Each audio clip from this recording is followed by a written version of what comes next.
आजकल गर्भपात करना एक आम बात हो गई है। जनरली आप देखते हैं कि लोग क्लिनिक में जाते हैं और अपने गर्भ को साफ करते हैं। जब उन्हें पता पड़ता है कि वो महिला या वो लड़की गर्भवती हो गई है और अगर उनको बच्चा नहीं चाहिए तो वो कई तरीकों से उसको साफ करवा देते हैं। कितने दुख की बात है और ये कॉमन बात हो गई है आजकल। अब जब भी हम देखते हैं कि पति और पत्नी के बीच में जो यौन का रिश्ता होता है और उसमें अगर पत्नी गर्भवती होती है और अगर पति या पत्नी को बच्चा नहीं चाहिए तो बड़े आसानी से कई तरीके से, कुछ तो ऐसे क्रूर और बहुत ही बेरहमी से उस छोटे बच्चे का जो माँ के गर्भ में है उसकी हत्या कर देते हैं। जैसे कि आप इस चित्र में देख रहे हैं कि एक छोटा सा नन्हा सा बालक उस माँ के पेट में एक तरह से उमड़ रहा है और एक्सपेक्ट कर रहा है अपने ही व्यक्तित्व में कि एक दिन वो इस दुनिया से बाहर आएगा। बाइबल बताती है कि गर्भपात करना एक हत्या है। कभी कभी क्या होता है कि कुछ लड़के लड़कियां अपने आवेश में आकर के गलत रीति से यौन संबंध या सेक्स का अनुभव करते हैं और उसकी वजह से यदि लड़की गर्भवती होती है तो एकदम से वो जा कर के किसी छोटे से क्लिनिक में, जहाँ पर किसी को पता नहीं पड़ेगा, चुपचाप से अपना गर्भपात करवा देती है। क्या ये परमेश्वर की दृष्टि में सही है? क्या ये सही है उस बच्चे की दृष्टिकोण से जो बेचारा जिसका इसका कोई लेना देना नहीं है? उसका क्या गलती था कि उसकी हत्या कर दी जाती है? जो हमारे साइंटिस्ट है और डॉक्टर्स है वो कहते हैं कि जब भी स्पर्म, मनुष्य का स्पर्म और स्त्री का जो एग या अंडा जब मिलते हैं तो एक व्यक्तित्व उत्पन्न होता है। वो चाहे कितना भी छोटा क्यों ना हो, कितना ही छोटा क्यों ना हो, वो एक व्यक्तित्व है। हाँ, हालांकि वो पूरी रीति से तैयार नहीं है। जो माँ के पेट में 9 महीने रहता है और उसके बाद वो जन्म लेता है, उसी प्रकार से आपका और हमारा जन्म हुआ। लेकिन सोचिए कि ऐसा पता पड़ गया कि यार वो लड़की गर्भवती है तो जा करके चुपचाप से कुछ पैसे दे करके ये गर्भपात करवाते हैं और ये अनैतिक है। ये परमेश्वर की दृष्टि में और उस लड़की की दृष्टि में, उस लड़के की दृष्टि में ये हत्या है, प्योर मर्डर। बाइबल में जो परमेश्वर का वचन है, हम कई बातों को देखते हैं और उसी के आधार पर मैं आपके सामने कुछ बातों को रखूंगा कि क्यों गर्भपात कराना एक हत्या, चाहे वो किसी भी रीति से वो बच्चा उसके पेट में, लड़की के पेट में या माँ के पेट में आया क्यों ना हो, चाहे वो रेप केसेस हो या कोई ज़बरदस्ती किया हो या थोड़े से एंजॉयमेंट के लिए लोगों करते हैं, या अगर उनको बच्चा नहीं चाहिए, अभी हमें काम करना है तो चलो अभी हम इसका गर्भपात करवा देते हैं और बड़ी बुरी तरह से इसको साफ किया जाता है। आप इसकी स्टडी कर सकते हैं यदि आप चाहें तो। लेकिन एक बच्चे को जो अभी तक जन्म नहीं लिया, आने से पहले ही उसको ख़त्म कर देना, ये कहाँ की बुद्धिमानी है? परमेश्वर के वचन में कुछ बातें लिखी है जो मैं आपके सामने रखने की कोशिश करूँगा। पहला हम पढ़ते हैं निर्गमन उसका 20 अध्याय 13 पद। निर्गमन उसका 20 अध्याय और 13 पद जो मैं आपके सामने पढ़ने की कोशिश करूँगा। यहाँ पर इस प्रकार लिखा है, जो 10 कमांडमेंट के रूप में हम देखते हैं, जो परमेश्वर ने 10 आज्ञाएं दी हैं, उनमें से एक आज्ञा ये भी है कि तू खून न करना। 13वां पद, निर्गमन उसका 20 अध्याय और 13वां पद, तू खून न करना, डोंट कमिट मर्डर। और जब हम उस लड़की के पेट में जो गर्भ में वो बच्चा है, चाहे वो 1 हफ्ते का, 2 हफ्ते का, 1 महीने का हो, उसको जो साफ करवाते हैं तो ये एक प्रकार का क्या, बिल्कुल सही रूप से ये सरासर एक हत्या है। जब भी हम किसी बच्चे को देखते हैं जो परमेश्वर के इमेज में है, परमेश्वर के स्वरूप में बनाया गया। हर व्यक्ति, चाहे छोटा बच्चा हो, बड़ा बच्चा हो, या वो माँ के पेट में हो, परमेश्वर का स्वरूप उसमें पाया जाता है। उत्पत्ति उसका पहला अध्याय मैं आपके लिए पढ़ूंगा। उत्पत्ति उसका पहला अध्याय और 27 पद। यहाँ पर इस प्रकार से लिखा हुआ है, परमेश्वर के वचन में ध्यान से सुनिए। तब परमेश्वर ने मनुष्य को अपने स्वरूप के अनुसार उत्पन्न किया। अपने ही स्वरूप के अनुसार परमेश्वर ने उसको उत्पन्न किया, नर और नारी करके उसने मनुष्यों की सृष्टि की। तो जब हम जाते हैं या कोई भी जाता है गर्भपात करवाने, तो क्या आप परमेश्वर के स्वरूप को नष्ट करेंगे? सोचिए इसके बारे में। क्या आप परमेश्वर के स्वरूप को नष्ट करेंगे, हत्या करेंगे?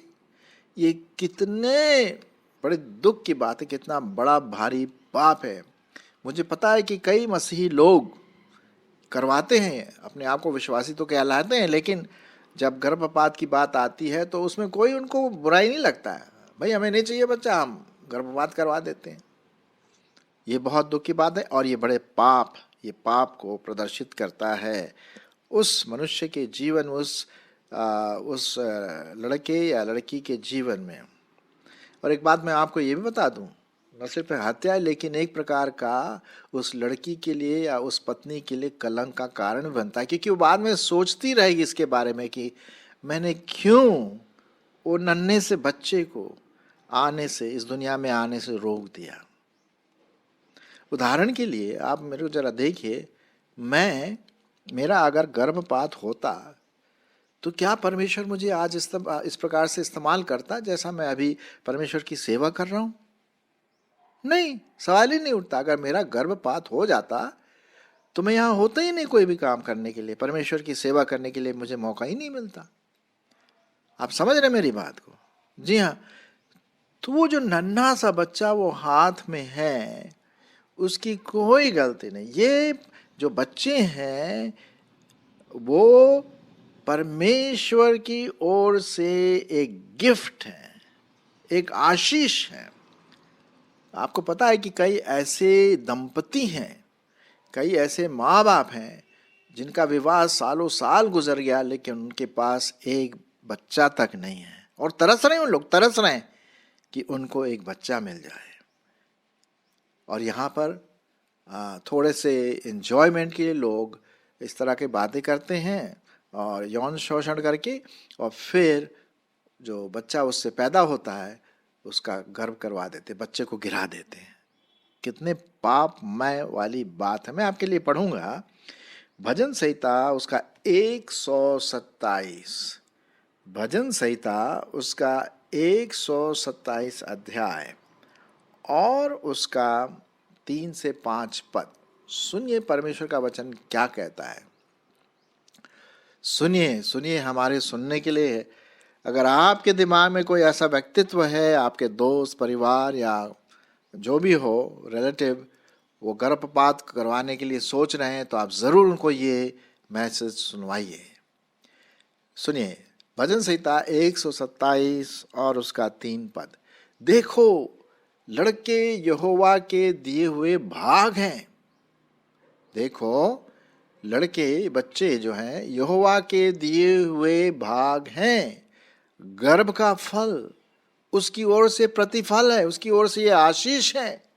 हजारों हजारों ऐसे लोग हैं जिनको ये प्रतिफल नहीं मिल पाता कई साल की शादी के बाद भी, तो ये आशीष के रूप में है। जैसे वीर के हाथ में तीर, वैसे ही जवानी के लड़के होते हैं। क्या ही धन्य है वह पुरुष जिसने अपने तरकश को उनसे भर लिया हो। वह फाटक के पास शत्रुओं से बातें करते संकोच न करेगा।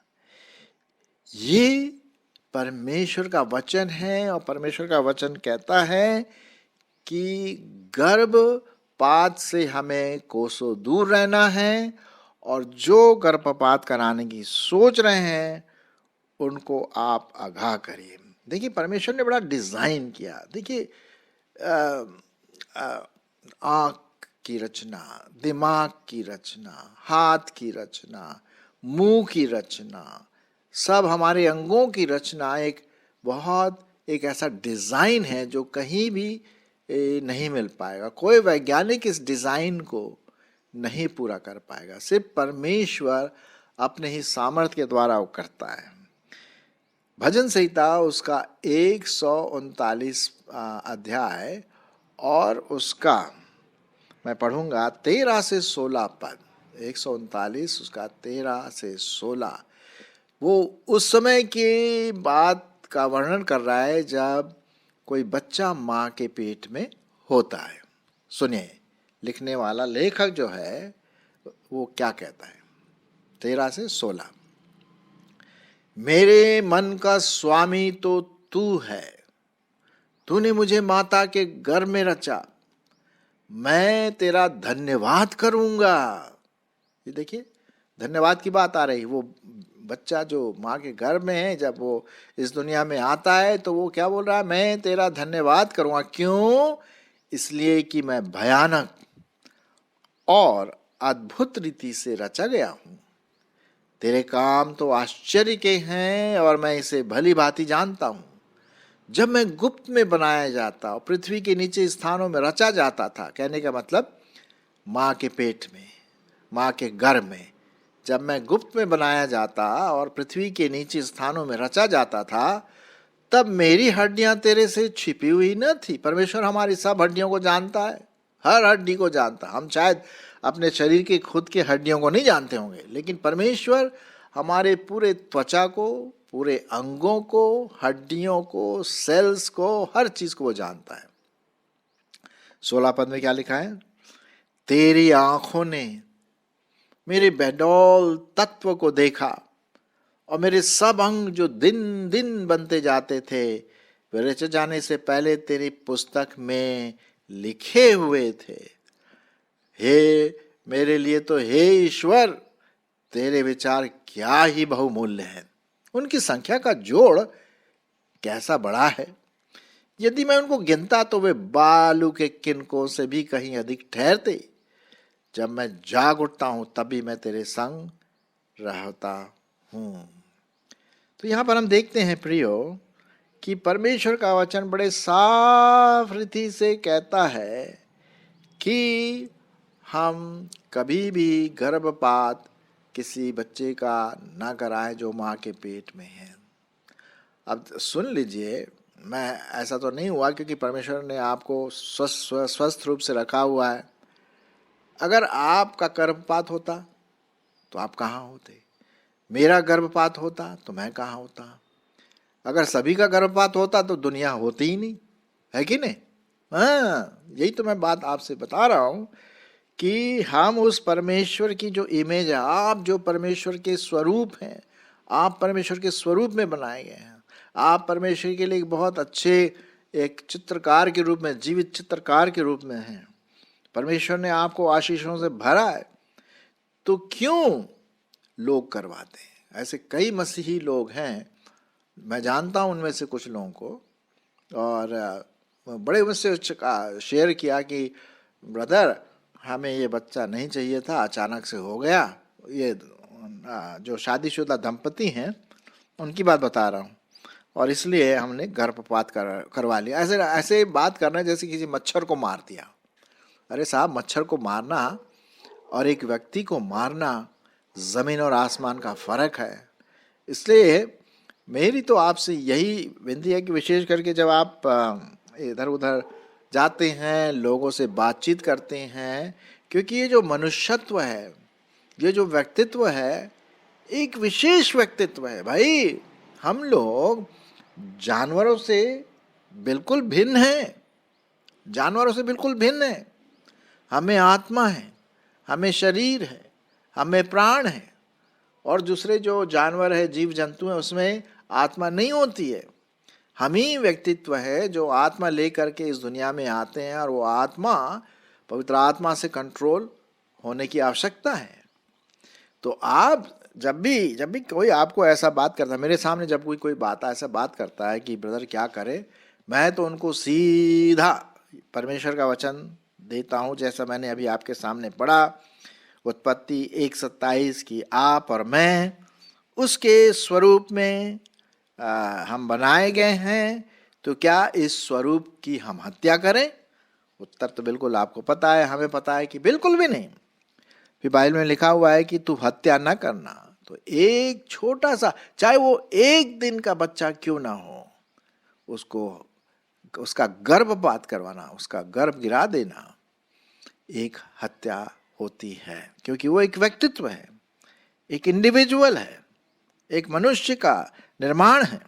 हाँ, ऐसा नहीं है जैसे कि हमारे हाथ पांव जैसे हम देखते हैं इस दुनिया में आते हैं, लेकिन शुरुआत तो है, और शुरुआत में वो व्यक्तित्व, वो मनुष्य पूरी रीति से उसमें सब प्रकार की क्षमता है एक पूरा मनुष्य बनने के लिए। जैसे जैसे वो आगे जीवन में बढ़ता है, जैसे आप और हम बढ़ते हैं, तो क्या हम इसकी हत्या करेंगे? क्या हम जा करके किसी की हत्या करेंगे? नहीं करेंगे। क्यों नहीं करेंगे? अरे भाई वो हत्या हो गया, नहीं उसको मारे। तो क्यों, जब वो छोटा सा बच्चा, जिस बेचारा वो जानता भी नहीं कि उसके साथ क्या हो रहा है, ऐसे जैसे मच्छर को मार दिया, साफ करवा दिया।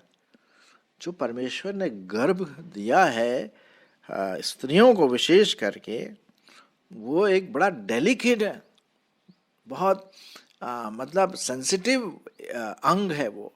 क्या उससे खिलवाड़ करना चाहिए? नहीं।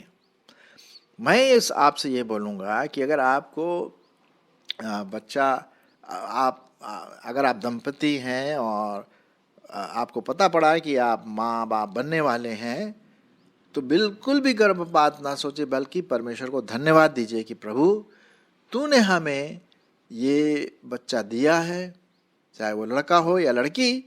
हम इसका धन्यवाद, इसके लिए स्वागत करते हैं, धन्यवाद देते हैं, और उसको अच्छी तरह से खिलाना पिलाना, माँ स्पेशली माँ को, और फिर इस तरह से बच्चे की देखभाल करते हुए जब वो बच्चा आएगा इस दुनिया में, तो कितना परमेश्वर की महिमा हो सकती है ना। कभी भी आप ना सोचिए कि अरे हम कमाने वाले हैं, अब देखो ये बच्चा आ गया, अब इसका क्या होगा।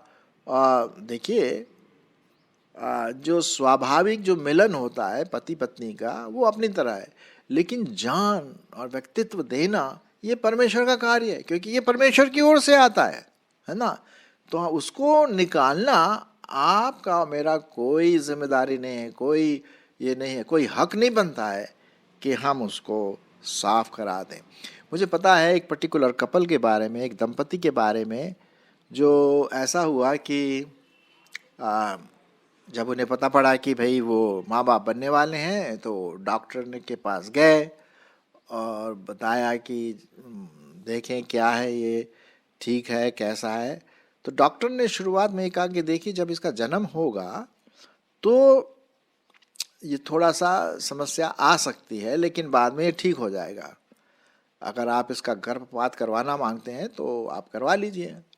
उस दंपति जो प्रभु यीशु मसीह को प्यार करता था, उसने बोला बिल्कुल भी नहीं, जैसा भी ये बच्चा है होगा वो हमारे लिए आशीष का कारण होगा। आपको पता है आज वो बच्चा प्रभु की महिमा करता है, स्वस्थ है, बिल्कुल स्वस्थ है, कोई उसमें खराबी नहीं है। क्योंकि परमेश्वर को जब आप आदर देंगे ना, तो परमेश्वर आपके कार्यों में, आपके परिवार में आदर का कारण आपको बना देगा, आपके बच्चे को बनाएगा, क्योंकि आपने उसको आदर दिया। उसकी जो गिफ्ट है, उसका जो प्रतिफल है, उसका आपने आदर किया। तो इस दंपति ने वो आदर किया, और आज बहुत अच्छा वो बच्चा प्रभु में बढ़ रहा है, विश्वास किया, प्रभु के गीत गाता है ना। तो मैं आपसे ये कहना मांगता हूँ कि आज जो मैंने आपके सामने ये बात रखी, विशेष करके हमारे उन नवयुवकों के लिए जो अभी दंपति या शादीशुदा है, या कभी किसी वजह से गलत आदतों की वजह से अगर गर्भ ठहर गया, कुछ भी हो, बच्चे का गर्भ नहीं गिराना है, बच्चे को उस गर्भ से नहीं गिराना है, गर्भपात नहीं करना है। ये पूर्ण रीति से हत्या है। हाँ, समस्या आएंगी, थोड़ा सा प्रॉब्लम होगा, लोग कहेंगे, लेकिन साहब जो भी पाप होता है उसका परिणाम तो भुगतने के लिए तैयार रहना है। हाँ, ये तो है, लेकिन हत्या नहीं करना है, गर्भपात नहीं करना है। आइए हम ये बात सीखें, विशेष करके अपने मसीह जीवन में सीखें। अगर हमारे साथ ऐसी कोई बात होती है या दूसरों के साथ, आपके फ्रेंड्स, रिलेटिव्स, दोस्त, यार और संबंधी जो भी हो, अगर वो सोच रहे हैं गर्भपात के बारे में, आप उनको परमेश्वर का वचन समझाइए ताकि एक और हत्या ना हो। परमेश्वर के उस गर्भ के फल का स्वागत पूरे दिल से धन्यवाद के साथ करना चाहिए।